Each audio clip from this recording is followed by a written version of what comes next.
Selamat pagi anak-anak kami sekalian. Salam jumpa. Kita akan memulai pertemuan ke-13 di 12 IPS, yaitu sambungan dari gejala-gejala globalisasi.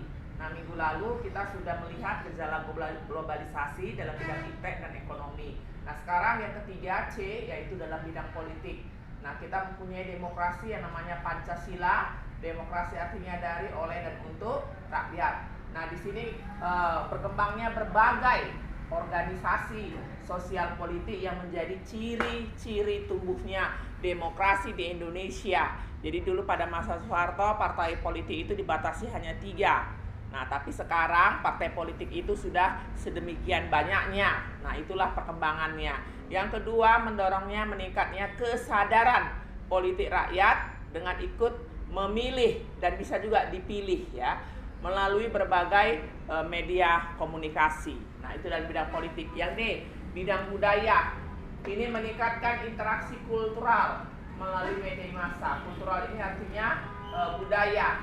Yang kedua, menerima setiap gagasan atau hal-hal yang baru dalam hal busana, literatur, ataupun makanan. Jadi kita tahu bagaimana misalnya masakan Jepang, model pakaian orang Korea, dan sebaliknya mereka juga tahu tentang makanan atau pakaian tradisional kita dari media massa ya. Yang ketiga, menambah cakrawala baru dengan terbukanya atau menerima unsur-unsur baru seperti juga musik-musik atau lagu-lagu asing ya. Kita tahu lagu-lagu asing, contohnya lagu rock ya dari barat, lagu-lagu dari berbagai belahan dunia lainnya, termasuk lagu kita juga dikenal oleh masyarakat dunia, contohnya lagu keroncong. Nah, itu sudah mendunia juga.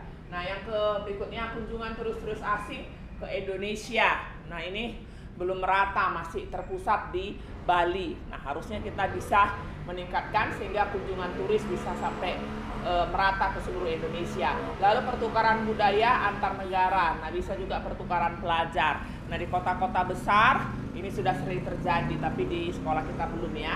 Baru migrasi penduduk atau perpindahan penduduk antar negara, antar bangsa. Ini sudah sangat sering terjadi ya di zaman sekarang ini, di era globalisasi. Lalu perlombaan berskala internasional, misalnya perlombaan rancangan busana, perlombaan menata rambut internasional, dan sebagainya.